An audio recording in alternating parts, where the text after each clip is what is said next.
crossover artists singing both in English and Spanish, and I was the first one during that time. Esa noche, la voz de Jon Secada sonaba perfecta. Cada nota estaba en su lugar. El público aplaudía, las luces lo envolvían, el escenario brillaba como siempre. Pero detrás de esa imagen impecable, algo se estaba rompiendo lentamente. Mientras el mundo lo escuchaba cantar sobre el amor y la nostalgia, su padre luchaba en silencio contra una enfermedad que casi nadie sabía nombrar. No hubo escándalo, no hubo titulares urgentes, solo un cuerpo que se apagaba poco a poco, y un hijo que no entendía por qué. Años después, Jon confesaría que la muerte de su padre no llegó como un golpe repentino, sino como una sombra que avanzó sin hacer ruido. Una pérdida que no solo le arrebató a su padre, sino también la certeza de que el tiempo siempre avisa. Porque a veces las tragedias más profundas no gritan, simplemente ocurren. Jon Secada no nació rodeado de luces ni de aplausos. Su historia comienza lejos de los escenarios, en una familia marcada por el desplazamiento, el esfuerzo y una sensación constante de empezar de nuevo. Antes de convertirse en una de las voces más reconocibles del pop latino e internacional, fue simplemente un niño que aprendió muy pronto que la estabilidad no siempre está garantizada. Su infancia estuvo atravesada por el exilio. La salida de Cuba no fue un viaje planeado ni una aventura, sino una huida silenciosa, cargada de incertidumbre. Llegar a Estados Unidos significó dejar atrás una vida entera y aprender a sobrevivir en un país nuevo, con otro idioma, otras reglas y ninguna red de seguridad. En ese contexto, la música no era un lujo ni un sueño romántico, era un refugio. Desde pequeño, Jon mostró una sensibilidad especial para el sonido. El piano se convirtió en su espacio seguro, un lugar donde podía ordenar lo que afuera parecía caótico. Mientras otros niños buscaban encajar, él pasaba horas practicando, estudiando armonía, absorbiendo influencias que iban desde la música clásica hasta los ritmos latinos que aún resonaban en la memoria familiar. No lo hacía pensando en la fama, sino porque la música le ofrecía una forma de pertenecer. Con el paso de los años, su talento empezó a abrir puertas. Estudió formalmente música, trabajó como compositor, hizo coros, escribió para otros artistas antes de atreverse a ocupar el centro del escenario. Su ascenso no fue inmediato ni explosivo, fue el resultado de disciplina, paciencia y una ética de trabajo heredada del hogar. Cada logro parecía una pequeña victoria contra un pasado inestable. Cuando el éxito llegó, lo hizo con fuerza. Canciones que cruzaron fronteras, premios, reconocimiento internacional, una carrera bilingüe que lo convirtió en un puente entre mundos. Para el público, Jon Secada era la imagen del triunfo, elegante, sólido, siempre profesional, pero detrás de esa figura había una vida privada cuidadosamente protegida. A diferencia de muchos artistas, Jon nunca convirtió a su familia en parte del espectáculo. Rara vez habló de su infancia en profundidad, y mucho menos de sus padres, no por falta de amor, sino por respeto. Su historia personal no estaba pensada para ser consumida, sino preservada. Ese silencio, sin embargo, también escondía heridas. Con el tiempo, la fama trajo nuevas responsabilidades, giras constantes, agendas imposibles. Jon vivía entre aviones, hoteles y estudios de grabación, mientras su vida familiar quedaba en un segundo plano, sostenida por llamadas breves y visitas apresuradas. Era el precio del éxito, un precio que parecía razonable, hasta que dejó de serlo. Porque mientras su carrera alcanzaba estabilidad y reconocimiento, algo frágil se estaba gestando en el núcleo de su historia personal, una realidad que no ocupaba titulares, que no interfería con conciertos ni premios, pero que avanzaba lentamente hacia un punto de no retorno. La biografía pública de Jon Secada es la de un artista exitoso. La biografía íntima es la de un hijo que creció creyendo que siempre habría tiempo para entenderlo todo, y esa creencia, como descubriría después, era una ilusión peligrosa. Antes de ser el padre de Jon Secada, fue simplemente un hombre enfrentado a su tiempo. un hombre formado en una Cuba convulsa, donde las decisiones políticas no eran abstractas, sino cuestiones de vida o encierro. Su padre no fue una figura pública, ni un héroe de titulares, pero cargó con una experiencia que marcaría a toda la familia: la prisión. Durante un periodo de su vida, fue detenido como prisionero político. No hablaba mucho de ello. En casa, el pasado se mencionaba en fragmentos, como si las palabras completas pesaran demasiado. John crecería entendiendo que había preguntas que no debían hacerse en voz alta, y recuerdos que era mejor dejar en silencio. Ese silencio, lejos de ser ausencia, era una forma de protección. Cuando la familia salió de Cuba y se instaló en Estados Unidos, el padre dejó atrás no solo un país, sino una identidad. En Miami comenzó de nuevo, desde abajo, como tantos otros exiliados. Trabajó largas jornadas, aceptó empleos modestos, abrió un pequeño negocio familiar. No buscaba reconocimiento, solo estabilidad. Su prioridad era clara: que sus hijos crecieran sin miedo. En casa era un hombre reservado, firme, poco dado a las demostraciones emocionales. No elogiaba con facilidad, pero observaba con atención. Cuando John tocaba el piano, su padre solía quedarse en una esquina, escuchando sin interrumpir. Nunca decía si estaba orgulloso, nunca hacía promesas, pero siempre estaba ahí. Esa presencia constante, silenciosa, fue una de las primeras lecciones que John aprendería sobre el amor. Había también contradicciones. El padre valoraba la disciplina, el esfuerzo físico, el trabajo tangible. La música, al principio, le parecía un camino incierto. No se oponía, pero tampoco lo alentaba abiertamente. Para él, el éxito era sobrevivir, pagar las cuentas, mantener a la familia unida. John tardaría años en comprender que esa postura no era falta de fe, sino miedo a perderlo todo otra vez. Con el tiempo, la relación entre ambos se volvió más distante, no por conflicto, sino por rutina. John crecía, estudiaba, viajaba. Su padre envejecía en silencio, cargando un cuerpo que había pasado por el estrés de la cárcel, el exilio y el trabajo constante. Nunca se quejaba, nunca hablaba de dolor. En su forma de ver la vida, resistir era una obligación, no una opción. En medio de esa normalidad aparente, había algo invisible, un desgaste interno que nadie detectó a tiempo. La familia seguía con su vida, convencida de que los peores peligros ya habían quedado atrás. Después de todo, había sobrevivido a la política, al encierro y al desarraigo. ¿Qué más podría amenazarlo? John recordaría más tarde pequeños detalles: el cansancio persistente, las visitas médicas sin demasiadas explicaciones, el modo en que su padre restaba importancia a cualquier síntoma, señales que en su momento parecían triviales, señales que nadie conectó. Porque a veces, las historias más duras no anuncian su llegada, se infiltran lentamente en la rutina, disfrazadas de normalidad, y cuando uno se da cuenta de que algo no está bien, el tiempo ya ha empezado a cerrarse. La noticia no llegó con sirenas ni con urgencia visible. No hubo una llamada que anunciara un accidente ni un titular que explicara lo ocurrido en pocas palabras. La muerte del padre de Jan Secada fue el resultado de algo mucho más inquietante: una enfermedad que avanzó en silencio, sin levantar sospechas, sin imponer miedo inmediato. Durante años, su padre convivió con el virus de la hepatitis C. En aquel momento no se hablaba de ella como hoy. No era una enfermedad mediática, no generaba alarma social. Muchos la asociaban con algo lejano, controlable, casi abstracto. En la práctica, era un enemigo paciente, capaz de destruir el hígado poco a poco, sin dolor evidente, sin síntomas claros en sus primeras etapas. En casa, la palabra hepatitis apenas aparecía. Había consultas médicas, análisis, recomendaciones vagas, nada que indicara una urgencia real.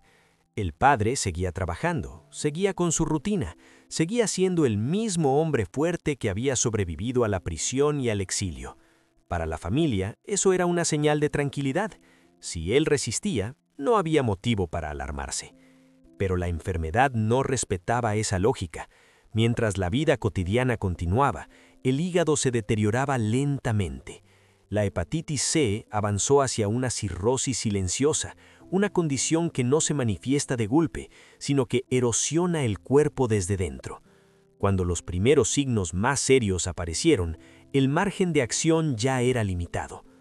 John se encontraba inmerso en su carrera, viajes, conciertos, compromisos que no admitían pausas largas. Las conversaciones con su padre eran breves, cordiales, siempre tranquilizadoras. «Todo está bien», decía él, y John quería creerlo. Confiaba en la fortaleza de un hombre que nunca había pedido ayuda. El momento del quiebre no fue instantáneo, fue una sucesión de malas noticias médicas, de hospitalizaciones cada vez más frecuentes, de términos técnicos que empezaron a sonar definitivos: insuficiencia hepática, complicaciones, riesgos acumulados. De pronto, la enfermedad dejó de ser un concepto distante y se convirtió en una cuenta regresiva. John llegaría a decir más tarde que lo que más le dolió no fue solo la pérdida, sino la sensación de ignorancia, no haber entendido antes la gravedad de la hepatitis C, no haber sabido que existían tratamientos, opciones, caminos que quizá habrían cambiado el desenlace si se hubieran tomado a tiempo. Esa idea lo perseguiría durante años. La muerte de su padre no fue un evento aislado, sino la consecuencia de una cadena de silencios. Silencio médico, silencio familiar, silencio cultural alrededor de una enfermedad estigmatizada y poco explicada.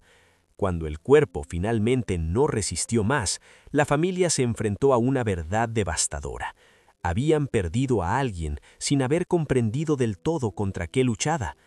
Para John, ese momento redefinió el concepto de pérdida. No solo se fue su padre, se fue también la certeza de que el amor y la cercanía bastan para proteger a quienes queremos. Descubrió que hay amenazas que no se ven, que no hacen ruido y que pueden ser tan letales como cualquier tragedia visible. Ese día, el escenario quedó lejos, la música enmudeció y por primera vez, Jan entendió que el silencio también puede matar. El funeral no fue un acto público ni un evento rodeado de cámaras. No hubo alfombras, ni discursos preparados, ni canciones dedicadas para la prensa. Fue una despedida contenida, casi silenciosa, como había sido la vida del hombre al que todos iban a decir adiós. Se realizó en un espacio sencillo, lejos del ruido de los escenarios que su hijo conocía tan bien.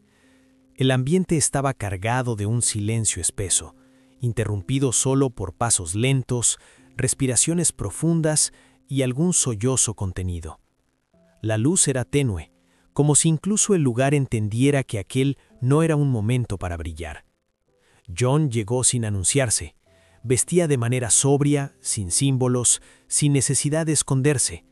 Allí no era el artista reconocido, sino un hijo más, caminando con el peso de una ausencia que todavía no terminaba de asimilar. Se sentó cerca del féretro, sin buscar compañía, con la mirada fija en un punto indefinido. Alrededor, familiares y amigos cercanos compartían recuerdos en voz baja. No se hablaba de éxitos ni de viajes, se hablaba del hombre que trabajaba sin descanso, del padre que escuchaba más de lo que hablaba, del exiliado que nunca permitió que el resentimiento definiera su carácter. Cada frase parecía reconstruirlo por última vez. El ataúd permanecía cerrado. Sobre él, flores simples, sin ostentación. No hacía falta más. La verdadera despedida ocurría dentro de cada uno. John se levantó lentamente y se acercó. No dijo palabras en voz alta, no hizo gestos teatrales, solo apoyó una mano durante unos segundos, como si intentara memorizar esa sensación final. En ese instante, todo el ruido del mundo quedó afuera. No había giras pendientes, ni contratos, ni canciones por escribir, solo la conciencia brutal de que ciertas conversaciones nunca se tendrían, que algunas preguntas quedarían sin respuesta, que el tiempo, una vez más, había decidido por todos. El momento más duro no fue cuando cerraron el féretro, sino cuando comenzó a sonar el silencio posterior, ese vacío que se instala cuando ya no hay nada más que hacer, cuando uno entiende que la despedida no es un acto, sino un proceso que recién empieza. Al salir, John no miró atrás, no porque no le importara, sino porque sabía que a partir de ese día su padre ya no estaría en un lugar físico, estaría en otro sitio más complejo, en la memoria, en la culpa, en cada nota que cantaría sin saberlo. Ese funeral no marcó el final de una vida, marcó el inicio de una herida que acompañaría a John durante mucho tiempo. Después del funeral, no hubo un regreso inmediato a la normalidad. La vida continuó, pero de una forma distinta, más pesada, más lenta. Para John, el duelo no se manifestó con escándalos ni desapariciones públicas, sino con un silencio interior persistente que lo acompañaba incluso en los momentos de mayor éxito profesional. Durante un tiempo siguió trabajando casi por inercia. Los conciertos se cumplían, las entrevistas se concedían, las sonrisas aparecían cuando era necesario. Pero algo había cambiado de manera irreversible. La música, que siempre había sido refugio, ahora también era confrontación. Cada letra hablaba, sin proponérselo, de lo que ya no estaba. La pérdida de su padre dejó una marca profunda, especialmente por la forma en que ocurrió. No fue solo el dolor de la muerte, sino la conciencia tardía de no haber entendido la enfermedad a tiempo. Esa sensación de haber llegado tarde se transformó en una carga emocional difícil de procesar. John comenzó a preguntarse cuántas otras familias vivían la misma situación sin saberlo. Con el paso de los años, esa pregunta se convirtió en impulso.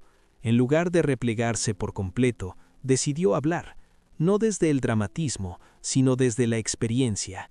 Empezó a compartir públicamente la historia de su padre y el papel silencioso de la hepatitis C, no como una confesión íntima, sino como una advertencia.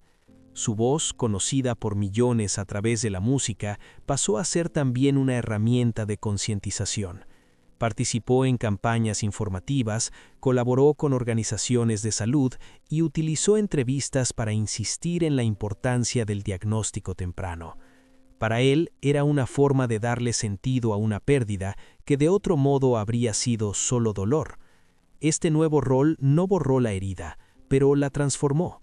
La culpa comenzó a mezclarse con responsabilidad, la tristeza con propósito. John entendió que no podía cambiar el pasado, pero sí influir en el futuro de otros. Cada historia compartida, cada mensaje difundido, era una conversación pendiente con su padre. En lo personal, el impacto fue más silencioso aún. Aprendió a detenerse, a escuchar más, a no dar por sentada la salud ni el tiempo. La ausencia se convirtió en una presencia constante, una referencia invisible que acompañaba sus decisiones. El duelo no terminó, simplemente cambió de forma, y en ese proceso, John dejó de ser solo un artista que había perdido a su padre, se convirtió en alguien que decidió no guardar silencio ante una tragedia que pudo haberse evitado. La historia de esta familia no habla solo de la muerte de un padre. Habla de todo aquello que no vemos mientras seguimos adelante convencidos de que aún hay tiempo, de enfermedades que avanzan en silencio, de padres que callan por no preocupar, de hijos que aman pero que no siempre saben cómo proteger. Para John, cada canción posterior a esa pérdida lleva una sombra discreta. No como una herida abierta, sino como una presencia constante que le recuerda que el éxito no detiene el tiempo y que el silencio puede ser tan peligroso como el ruido. Su padre sobrevivió a la cárcel, al exilio y a una vida dura, pero no a una amenaza invisible que nadie supo enfrentar a tiempo. Quizás por eso esta historia resuena más allá de la fama. Porque en algún punto todos hemos creído que mañana será suficiente, y no siempre lo es. Ahora la pregunta queda abierta. ¿Cuántas historias similares siguen ocurriendo lejos de los escenarios y las cámaras? Si esta historia te hizo reflexionar, comparte tu opinión en los comentarios. Y no olvides suscribirte al canal para seguir explorando las verdades humanas que se esconden detrás de los nombres famosos.